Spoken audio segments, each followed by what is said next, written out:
Juan capítulo 3, verso 30 al 36. Dice la palabra del Señor de la siguiente manera, dice: es necesario que Él crezca, pero que yo mengüe. El que de arriba viene es sobre todos. El que es de la tierra es terrenal, y cosas terrenales habla. El que viene del cielo es sobre todos. Y lo que vio y oyó, esto testifica, y nadie recibe su testimonio. El que recibe su testimonio, este atestigua que Dios es veraz. Porque el que Dios envió, las palabras de Dios habla, pues Dios no da el Espíritu por medida. El Padre ama al Hijo, y todas las cosas ha entregado en su mano. El que cree en el Hijo tiene vida eterna, pero el que rehúsa creer en el Hijo no verá la vida, sino que la ira de Dios está sobre él.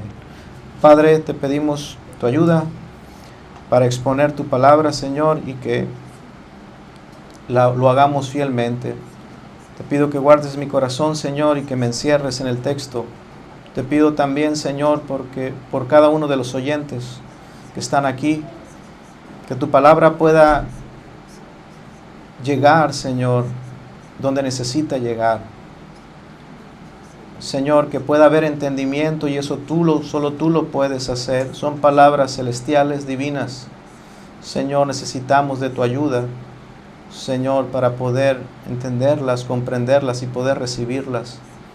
Disponemos nuestro corazón y te pedimos tu ayuda porque queremos recibirlas. Ayúdanos a cada uno de nosotros, en el nombre de Jesús. Amén. Dice en el verso 30, es necesario que Él crezca, pero que yo mengüe. Una declaración llena de humildad, pero también llena de entendimiento, de saber quién es Dios y quién es el hombre, y cuál es la necesidad más apremiante que tenemos como seres humanos, caídos, con deseos corruptos, siempre tendiendo hacia el pecado. Necesitamos gracia. Necesitamos que Dios haga una obra en nosotros y que sea más de Él, como decía, es el testimonio de Juan el Bautista, y menos de nosotros. Quiero recordar algo que vimos la semana pasada en los versos anteriores.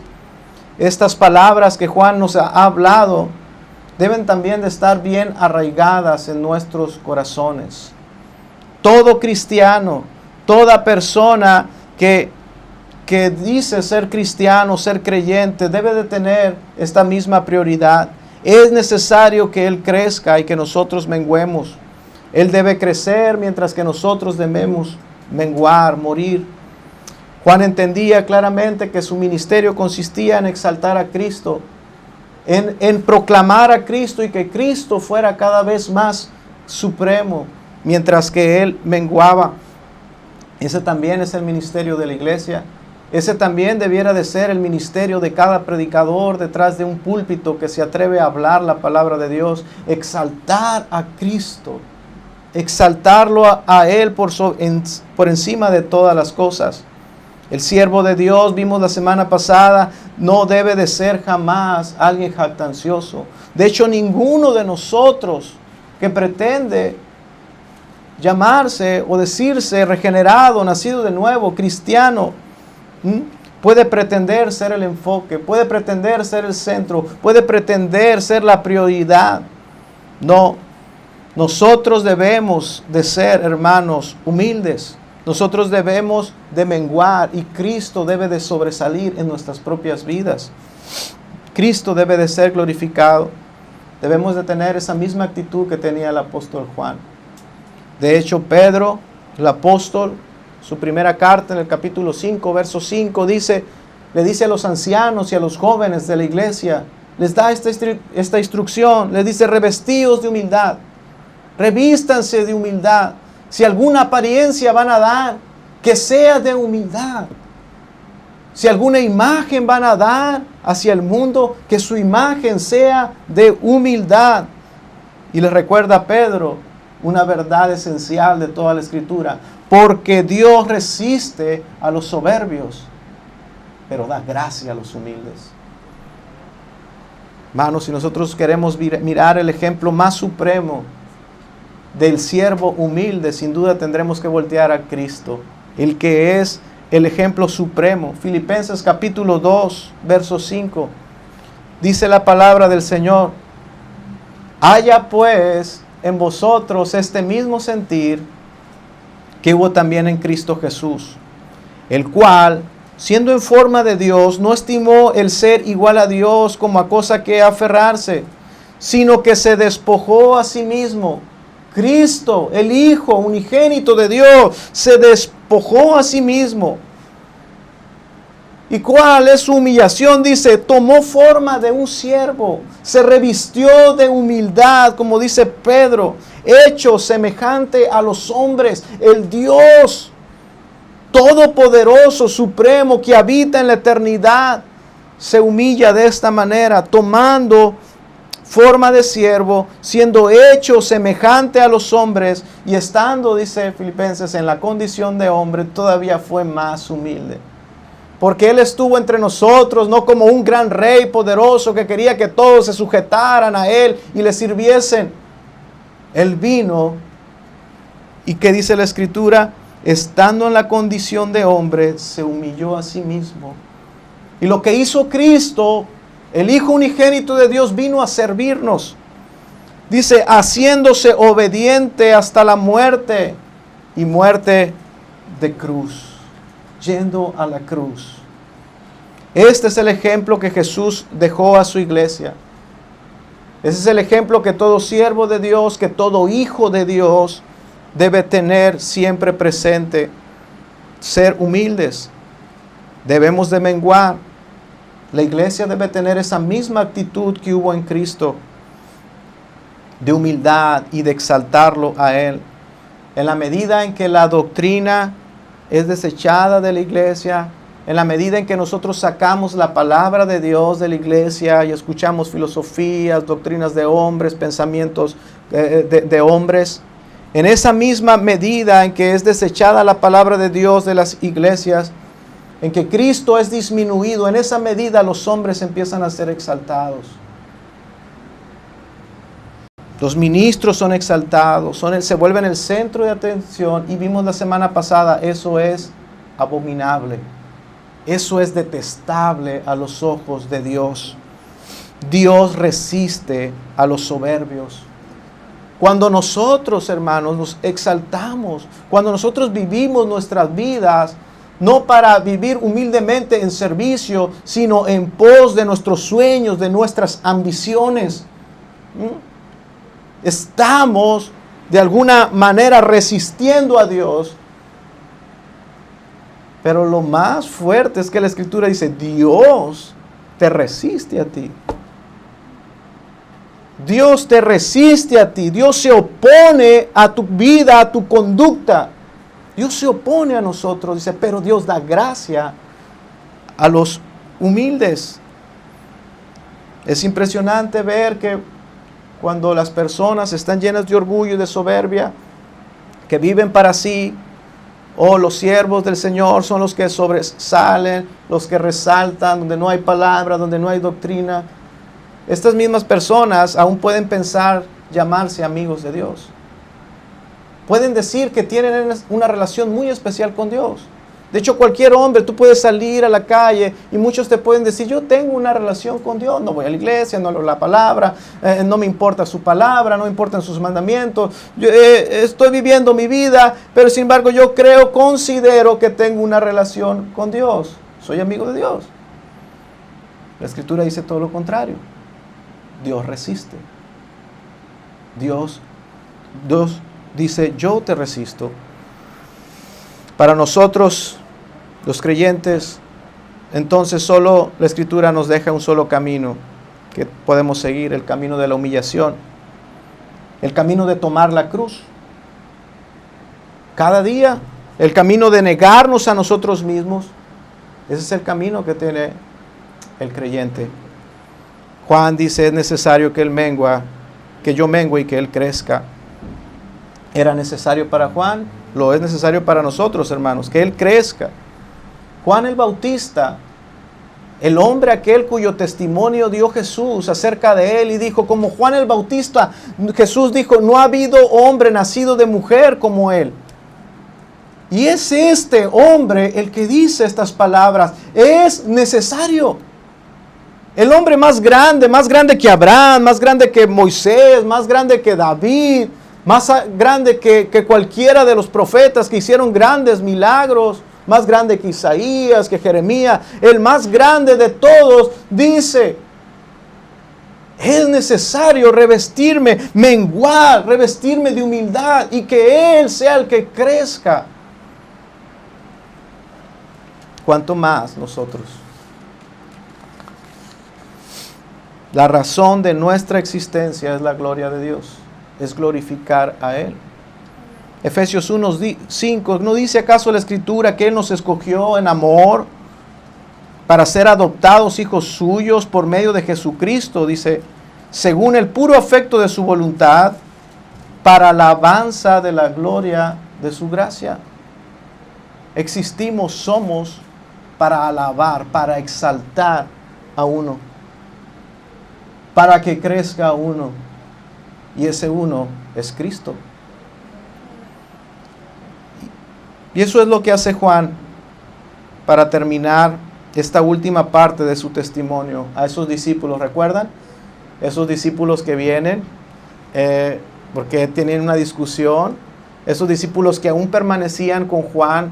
La gente ya se estaba marchando, estaba siguiendo a Jesús, ya no estaba siguiendo a Juan.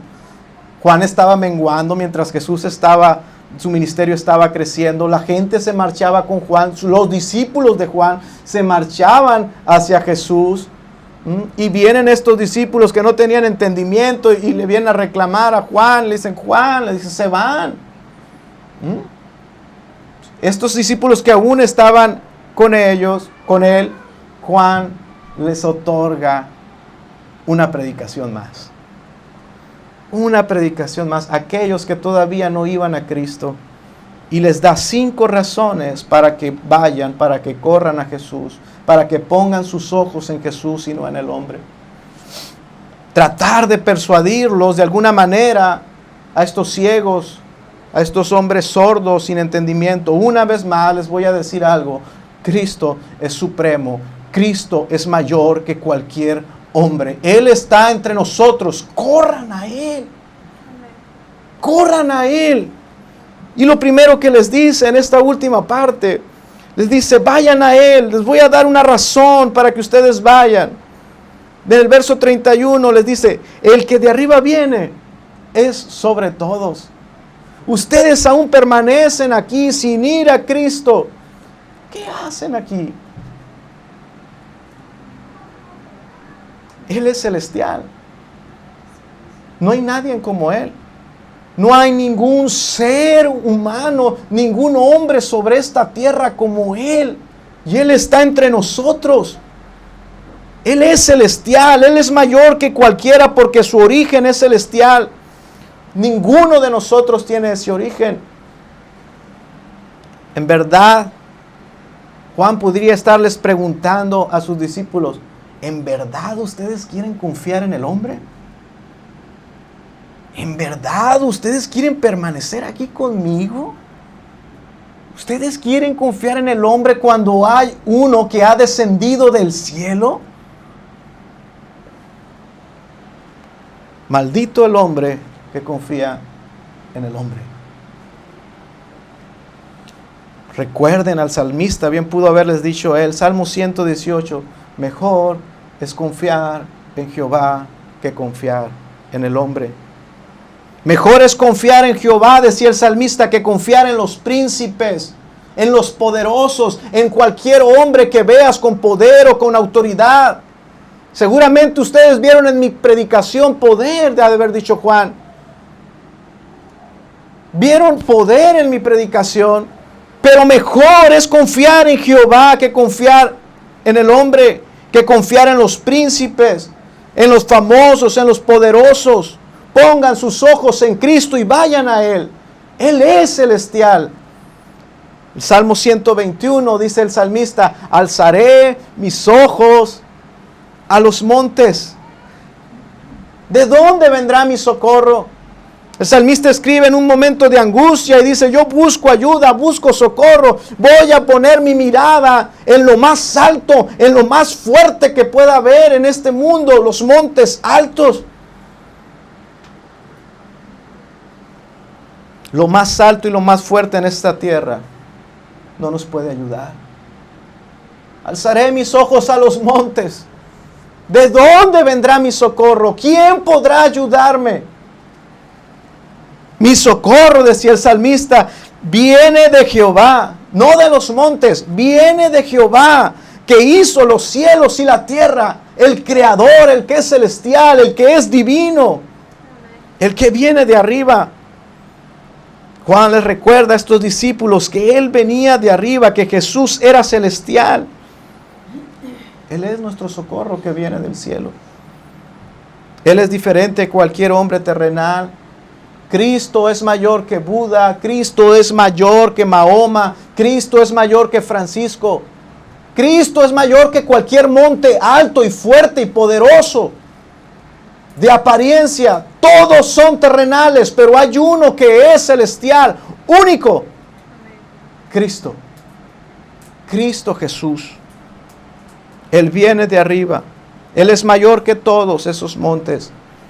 Él es mayor, de hecho, que cualquier pastor y ministro. Él es mayor que el que está detrás de este púlpito. Él es mayor que cualquiera de nosotros. Él es mayor que tú. Porque el que es de arriba, dice, está por encima de todos. Él es supremo porque es celestial. ¿Es verdad? Cristo se identifica con el hombre y toma una humanidad. Él se humilla y toma una humanidad, pero su origen es celestial. Lo dice claramente nuestra confesión de fe, cuando habla de Cristo el mediador, está redactado, dice, Él es el Hijo de Dios, la segunda persona de la Trinidad, siendo Dios verdadero y eterno, el resplandor de la gloria del Padre, cosustancial, de la misma sustancia que el Padre. Él es del cielo. Él es Dios. A pesar de que Él se identifica con nosotros y toma un cuerpo, su origen es de arriba. ¿Qué conocimiento tenía Juan el Bautista de Cristo, verdad? Asombroso. Él miraba una diferencia abismal entre todos los hombres y Jesús. Dice, el que es de la tierra, dice la Escritura, Juan les dice, es terrenal. Y cosas terrenales habla. El que viene del cielo, ese es sobre todos. Escuchen, ustedes que aún están aquí, que no han ido a Cristo, que se han resistido a ir a Cristo y que aún están aquí, les voy a recordar algo. Yo mismo soy terrenal. Ustedes han escuchado la predicación y cómo las multitudes venían a mí cuando predicaba. Juan les recordaba a sus discípulos, ellos vieron cómo Juan el Bautista predicaba y las multitudes dice que salían de la ciudad a escucharlo. Pero les recuerda a sus discípulos, el que es de esta tierra es terrenal y eso me incluye a mí. Cuando estoy predicando es Dios el que está hablando. Pero hablo y pienso también cosas terrenales. De hecho, Juan demostró ser terrícola, ser humano, ¿verdad? Cuando él se llena de temor, cuando él se llena de dudas más adelante, cuando es puesto en prisión. Y él manda a preguntar acerca de Jesús, demostró que afloraron sus temores, afloraron sus dudas. ¿Por qué? ¿Porque era un mal hombre? No. Era terrenal. Él demostró simplemente ser terrenal. Cuando uno está predicando, bueno, escuché a un pastor, John MacArthur, decir que uno de sus hijos, al bajar de predicar, le decía, papá, le dice, cuando estás allá arriba no te conozco. Cuando tú estás predicando en el púlpito, yo no te conozco. Yo digo, ese no es mi papá, el papá que yo conozco. Eso es verdad. Porque todos nosotros, cuando bajamos de aquí, no es que vayamos a vivir una vida pecaminosa, pero somos terrenales, pensamos cosas terrenales. El error que muchos de ustedes cometen es pensar que los ministros son celestiales. Solo hay uno que viene del cielo. Ese es Cristo y Él está sobre todos. Pero el que es celestial, ese nunca va a ser atacado por temores y por duda. Y ese solo es Cristo. Ustedes deben de ir a Cristo. Ustedes deben de ir a Él. Y les dice, ¿por qué? En el verso 32, dice, porque lo que vio yo, esto testifica. Vayan a Cristo porque su testimonio es verdadero. Cristo es el que conoce lo que es verdadero de primera mano. Si tú quieres saber algo de información, tienes que acudir a la persona que tiene la información. No vas a ir con alguien que ignora el asunto. Si tú quieres conocer información acerca de una familia, vas a ir a buscar a un miembro de la familia. Si tú quieres conocer de primera mano, tendrías que ir a uno de esos miembros de la familia. Si queremos información acerca de una ciudad, tú tienes que pedirle información a alguien que estuvo en esa ciudad. Recuerdo mi esposa me platicaba que creo que era allá donde ella vivía, que había un amigo de ella que estaban hablando de una ciudad. ¿Qué ciudad era? Que decía yo. México, la Ciudad de México. Estaban diciendo, es muy bonita, sí, es muy bonita. Y él se metió a la plática, no, sí, está bien bonita la ciudad. Decía, bien, los edificios bien grandotes y mucha gente. Y ellas le preguntan, oye, ¿ya fuiste ahí? No, dice, pero lo vi en la tele. Si tú quieres información de algo, tú vas a acudir a la fuente primaria. Así, hermanos, de la misma manera, si nosotros queremos conocer a Dios, tenemos que acudir al Hijo de Dios. Si nosotros queremos tener información acerca de la vida eterna, qué torpe es ver a la gente que va y corre a que le lean las cartas, a tener contacto con los muertos. Si tú quieres tener información de la vida eterna, tú tienes que ir a Jesús. Si tú quieres tener información acerca del cielo, tú tienes que ir al que descendió del cielo. Su testimonio es verdadero. Vayan a Él. Cuando Jesús habla de Dios y de las cosas celestiales, Él está hablando, Él está testificando no de segunda mano, sino de lo que de donde Él mismo ha estado. Lo que vio, yo, eso testifica. A mí me sorprende, antes vendían unos tipos de libros que no debíamos de tener en la librería, y se vendían como pan caliente. Personas que decían que habían muerto y que habían ido al cielo y escribían sus libros, y las personas, en vez de comprar una Biblia, ese libro. Yo quiero saber qué es lo que esa persona vio allá en el cielo. Es una pena. De hecho, la Escritura nos dice que el Padre da testimonio acerca del Hijo. Cuando Jesús está en el monte de la transfiguración y están ahí sus discípulos, escuchan una voz del cielo, escuchan al Padre decir, este es mi Hijo, a Él escuchen, a Él escuchen. Juan, cuando bautiza, cuando viene Jesús a ser bautizado por Él y desciende a las aguas, Juan mismo escuchó la voz del Padre que decía, este es mi Hijo amado. Cuando una persona escucha el Evangelio por primera vez de algún siervo de Dios, alguien que le compartió, un fruto evidente de su conversión es que esa persona no se va a quedar conforme con ese testimonio de segunda mano, si Dios hizo algo en su corazón, esa persona va a correr a la fuente primaria, va a correr al origen, va a ir a la palabra, va a ir a Cristo. Cuando no hay ese interés, uno se puede cuestionar si ha sucedido algo en esa persona. Va a salir a buscar la voz de aquel que es el testigo más fiel. Conformarse con el testimonio de segunda mano no es correcto, no es bíblico. Escuchar un sermón, escuchar una predicación y decir, qué bonito, y tú no vas a Cristo el resto de la semana. Eso no testifica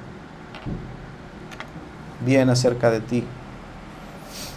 Vas a ir a Cristo como lo hicieron aquellos primeros discípulos de Juan. ¿Recuerdan?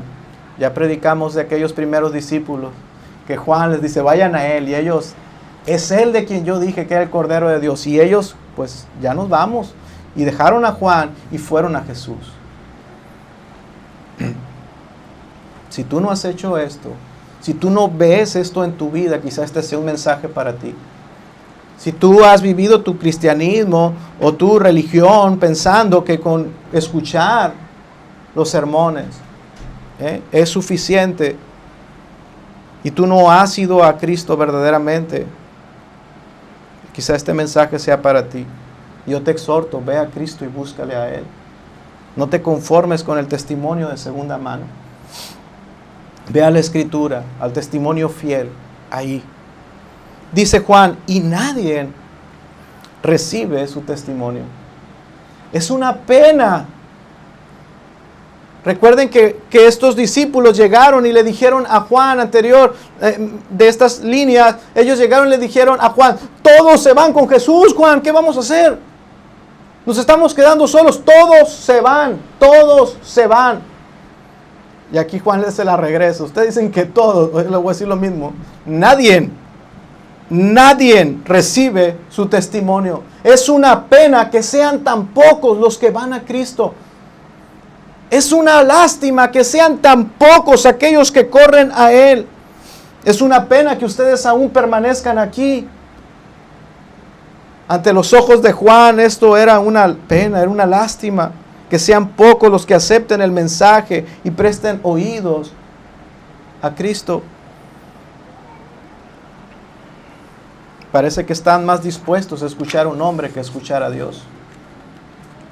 No son pocos los que están así, hermano, dispuestos a escuchar solamente a un hombre. De hecho, si no van a Cristo, no van a ser salvos. De hecho, el hombre que no va a Cristo no puede ser salvo. Les dice en el verso 33, el que recibe su testimonio, este atestigua que Dios es veraz. En la traducción de las Américas dice, el que ha recibido su testimonio ha certificado esto, que Dios es veraz. ¿Ustedes creen que Dios es verdadero? Ustedes se dicen mis discípulos. Ustedes están siguiendo este ministerio. Ustedes se dicen que creen en Dios. Y ahora me siguen a mí. Les recuerdo, ¿ustedes creen verdaderamente en Dios? Estos discípulos no se diferenciaban mucho de aquel pueblo en el desierto. Aquel pueblo que en un momento después de ser liberados de Egipto fueron cubiertos por la oscuridad. Dice que densas tinieblas los cubrieron, oscuridad. Y una grande llama de fuego desciende, y de en medio de la llama de fuego la voz poderosa de Dios hablándose, mientras que los montes que estaban alrededor de ellos se incendian y se empieza a consumir todo lo que está alrededor de ellos. Fuego por todos lados. La tierra empezó a temblar, dice la Escritura, y rayos, relámpagos, truenos ocurrían. Se asemeja mucho al infierno. Pero en medio de esa llama de fuego, una potente voz. La voz misma y audible de Dios. Seguramente ellos pensaron que iban a morir en ese momento. Estamos en la presencia del Dios Santísimo. Dios ha hablado. Vamos a morir. Moriremos antes de que Dios deje de hablar. Finalmente la voz calla. Los relámpagos se apagan, el temblor, la tierra que estaba temblando se detiene y de pronto el sol sale de nuevo. Y estaban vivos. Era un milagro. Habían escuchado la voz de Dios, del Dios glorioso y santísimo que no comulga con el pecado, y estaban vivos. Ellos oyeron la voz audible de Dios. Ahora ellos podían testificar. Es posible por la gracia de Dios escucharle a Él. Es un milagro, pero es posible escuchar a ese Dios santísimo, estar en su presencia gloriosa de Dios y no morir. Es posible. Podemos ser testimonio de la verdadera gracia de Dios a las naciones. Hemos oído la voz de Dios. Estuvimos en medio del fuego y no morimos. Tristemente ellos no pensaron así. Ellos le dijeron a Moisés: nosotros no podemos con este tipo de experiencias. Nosotros no podemos volver a experimentar esto porque vamos a morir. Fueron incrédulos. Si Él nos vuelve a hablar otra vez de la misma manera, seguro ahora sí moriremos. De ahora en adelante queremos escuchar esa voz solamente a través de un hombre. Así este pueblo de Israel fallaba una y otra vez, rechazando con su incredulidad. Este pueblo fallaba, y ese pueblo que debía de haber sido testigo de Dios, Israel insistió: no queremos escuchar a Dios. Porque es verdad, cuando la palabra, cuando Dios habla, cuando Dios habla a hombres como nosotros que somos pecadores, no es nada agradable. Sabemos que merecemos el infierno. Sabemos que merecemos morir. Vemos nuestro pecado. Cuando es expuesta la palabra y el Dios santo y glorioso que está en la Escritura es expuesto al pueblo, no es nada fácil.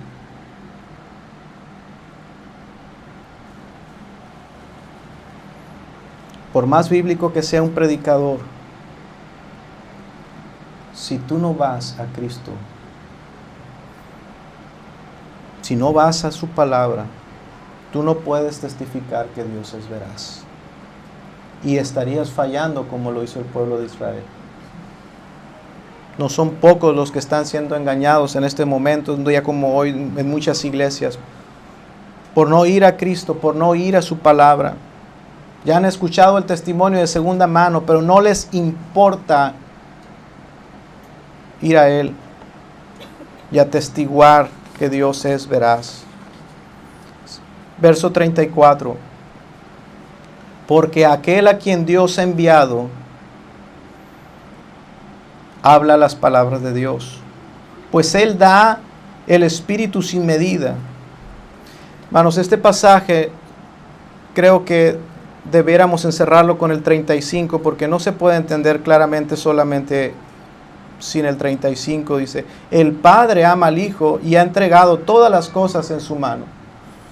Así es que nosotros, cuando el texto nos dice, pues Él da el Espíritu sin medida, lo que está diciendo es que Él le da a Jesús el Espíritu sin medida, porque el 35 nos dice que el Padre le ha entregado todas las cosas.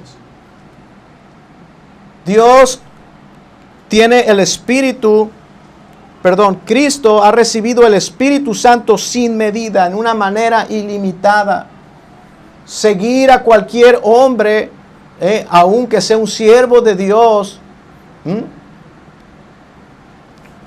no es inteligente. Tenemos que acudir a Cristo. Y Juan les decía, acudan a aquel que tiene al Espíritu Santo de una manera ilimitada. Los judíos entendían que la función del Espíritu Santo era básicamente dos: revelar la verdad de Dios y capacitar a los seres humanos para conocer esa verdad. De hecho, cuando nosotros entendemos el Evangelio, entendemos que esa es la obra que hace el Espíritu Santo. Nos revela a Cristo y nos capacita para eso, para poderlo entender. Los judíos entendían que aún los profetas que ellos habían tenido tenían el Espíritu Santo por medida. Pero Juan les dice, hey, aquí hay uno y está entre nosotros que tiene al Espíritu Santo de una manera ilimitada. Al Padre, el que ama al Hijo, le ha entregado todas las cosas en sus manos. Y si mi predicación no les ha persuadido, vayan a Él. Vayan a Él. Porque cuando escuchen a Él, que Él tiene el Espíritu Santo sin medida, quizás ustedes se conviertan, quizás sus corazones, sus vidas sean cambiadas. Él tiene el Espíritu Santo de una manera ilimitada. Nuestra confesión de fe dice, Él es ungido con el Espíritu Santo sin medida, teniendo en sí todos los tesoros de la sabiduría y del conocimiento, en quien agradó al Padre que habitase toda la plenitud. Él es el Cristo, el mediador, el que tiene el Espíritu Santo sin medida para desempeñar el oficio de ser nuestro mediador. Evidentemente, hermanos, la predicación de Juan no había podido convencerlos. Pero si van a Cristo, quizás sí. El mayor deseo que tiene su servidor es que ustedes salgan de aquí y que ustedes vayan a la palabra. Este es el testimonio, esta es la voz de Cristo. Que quizás si aquí ustedes no fueron persuadidos en su casa, esto es suficientemente poderoso para en sus casas redarguirles de pecado y limpiarles.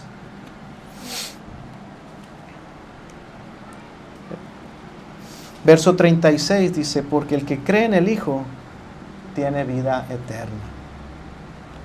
Tiene vida eterna. La vida eterna no es para los que buscan emociones. La vida eterna no es para los que buscan un milagro o buscan ser prosperados. La vida eterna es para los que creen en el Hijo, para los que confían en Él, para los que reciben su testimonio, para los que escuchan su voz. Si tú has creído, tienes vida eterna. ¿Cuándo? Ya. La vida eterna es ya para nosotros. Ya tenemos vida eterna. No tenemos que estar angustiados por el día de mañana o tristes porque la enfermedad acecha, porque la economía no está tan bien. Nosotros tenemos vida eterna. Eterna. El que cree tiene vida eterna. Ya, hermanos, tenemos el perdón, la paz, la reconciliación, el derecho de estar en la eternidad con Dios al que cree en Jesús y va a Él. Esto es algo que a veces olvidamos, pero la vida se va así. La vida se va así. Esta vida terrenal, recuerden, somos terrenales. La vida del hombre es como la hierba que crece, pero sale el sol y la marchita y por la tarde se seca y ya no está. Así es la vida terrenal. Pero el que cree, dice la Escritura, tiene una vida eterna. Eterna. Si están siguiendo estos hombres a Juan, él pudo haber representado su religión, pudo haber representado, ¿verdad?, una manera de buscar liberación, ¿verdad?, una vida distinta. Y están estos discípulos siguiendo a Juan. ¿Pero qué están buscando?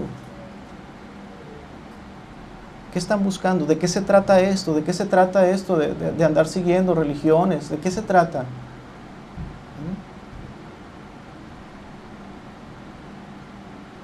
¿No queremos la verdad? ¿Acaso no buscamos la verdad, el sentido, el propósito de la vida? La vida eterna solo está en Jesús, en ir a Él. Y por último, les dice, pero el que rehúsa creer en el Hijo no verá la vida, sino que la ira de Dios está sobre él.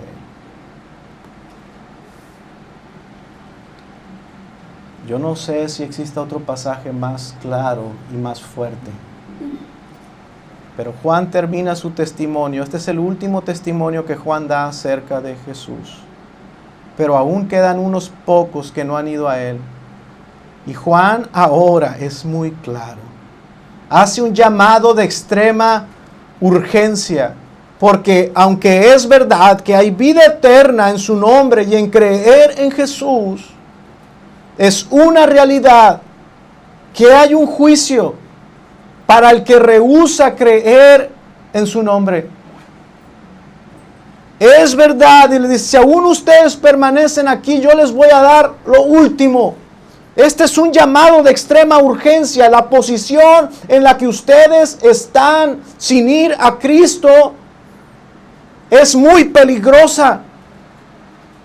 Ustedes están jugando a la ruleta rusa. El tiempo se puede acabar cuando sea y ustedes aún permanecen sin ir a Él.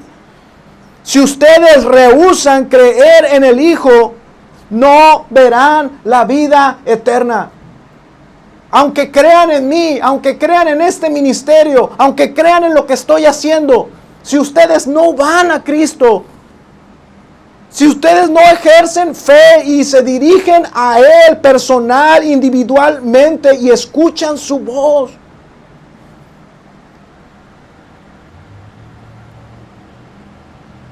la ira de Dios está sobre ustedes. Entre tanto no vaya el hombre a Cristo, dice la Escritura, la ira de Dios está sobre de él. No se dan cuenta. Los hombres están ciegos, no pueden ver. La Biblia describe que tienen oídos y no escuchan, tienen ojos y no ven, solo ven lo terrenal. No se dan cuenta. Y el mensaje de gracia, de amor, de misericordia es ese. Hay vida en Cristo, están en grave peligro. No se dan cuenta, su casa se está incendiando, están ustedes dentro y no se dan cuenta. Como aquellos que están dormidos mientras se les quema la casa. Nunca se dan cuenta que se incendió y así mueren y perecen. El llamado de Juan es ese llamado de extrema urgencia. La predicación, la voz de Dios, el evangelio es ese llamado de extrema urgencia.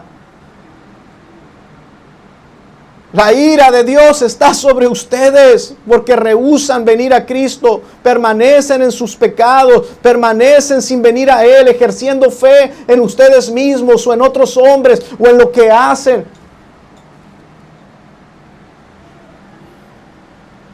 No salen, no escuchan, no ven. Juan termina diciéndoles esto.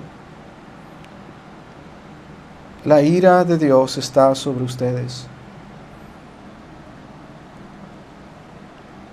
Un hermano llamado R.C. Sproul le preguntan que si cuál es el mayor problema de la iglesia. Es un pastor muy reconocido, un teólogo. El mayor problema de la iglesia es que la iglesia no sabe quién es Dios.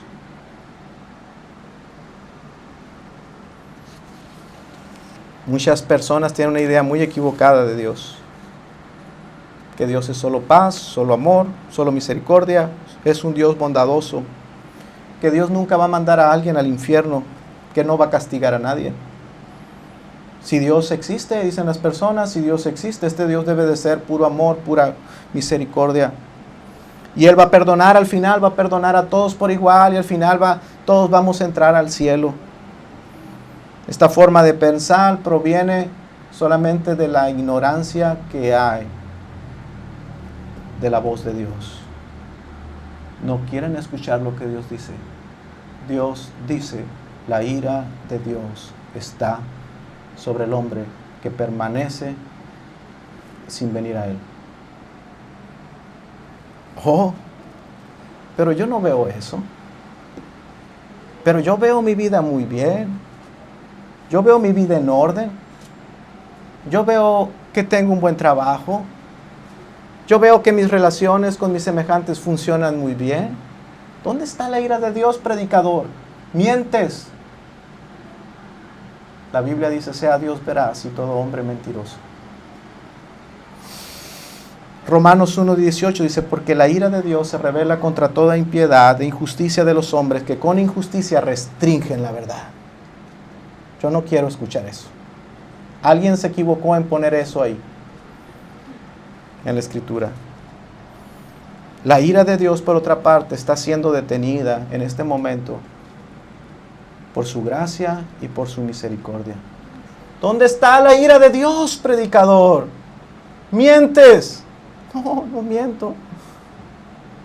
No soy yo el que dice eso, es su Escritura. Pero si el pecador no puede ver esa ira que está sobre de él, solamente es por la gracia y la misericordia, la paciencia, la longanimidad que tiene Dios para con ustedes. Dios es paciente esperando que todos se arrepientan.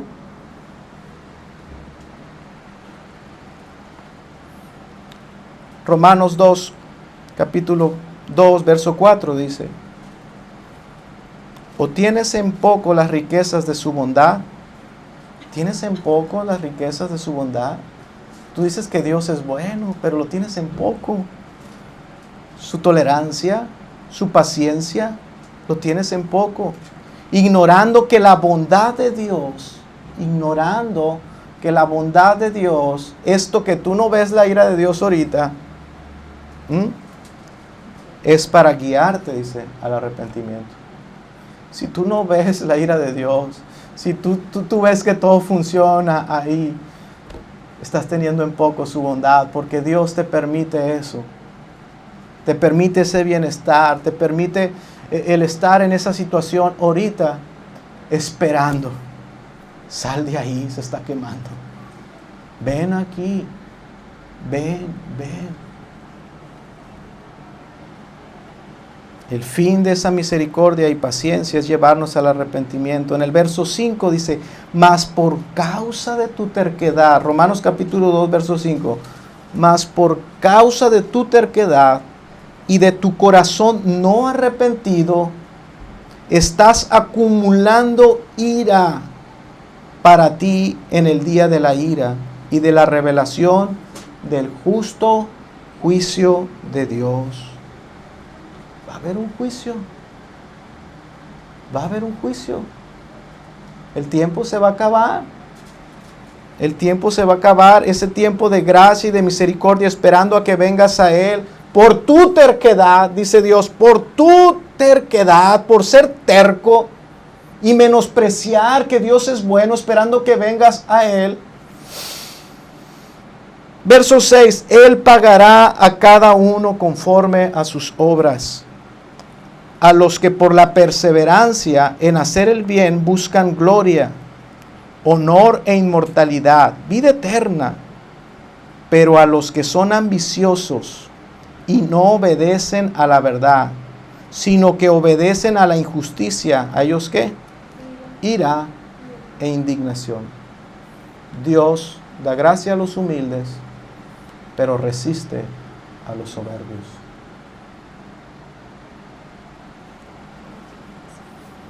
Jesús es el único que nos libra de la ira venidera. Solo Cristo puede librarnos de la ira de Dios que está sobre el hombre.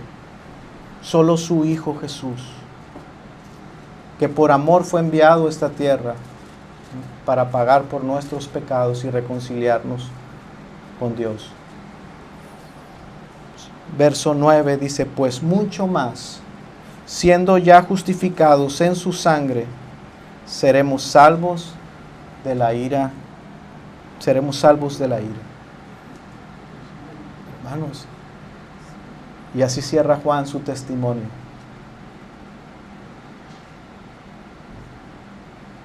Yo quisiera saber cuál fue el fin de estos hombres, no lo tenemos. ¿Estos discípulos habrán ido a Cristo? El hombre se les acabó. El hombre, Juan el Bautista, fue encarcelado, fue decapitado. ¿Y dónde quedaron estos discípulos?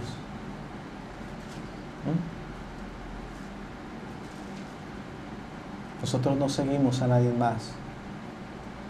Solamente seguimos a Cristo, que está vivo,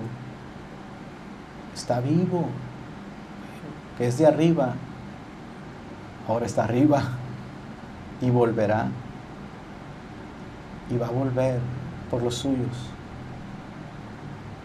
por sus hijos, para estar en una eternidad con Él. Aquellos que hemos creído tendremos vida eterna con Él, pero aquellos que no creyeron, que rehusaron mantenerse en su posición, como dice el texto, los ambiciosos, los que no obedecen la verdad,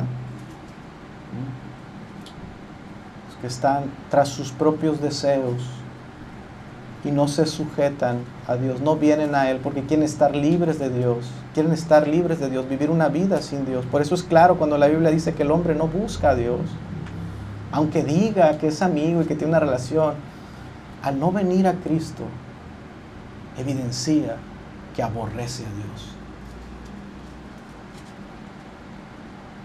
Y por esto la ira de Dios está sobre él, el justo juicio de Dios. Ese es el llamado, hermanos, para todos los que estamos aquí, que escuchamos domingo tras domingo un sermón. No juegues con esto. No juegues con solamente escuchar el testimonio del domingo por la mañana. No juegues con esto. Asegúrate de tener el testimonio de primera mano del único que es celestial, el único testigo fiel, el verdadero. Asegúrate de que vas a Él y que vives por la voz de Él, no por la voz del predicador. Que vives por esto, que tu alimento es esto, todos los días. Esa es la vida eterna. Padre, te damos gracias por tu palabra. Gracias, Señor. Hoy terminamos, Señor, estos 3 capítulos.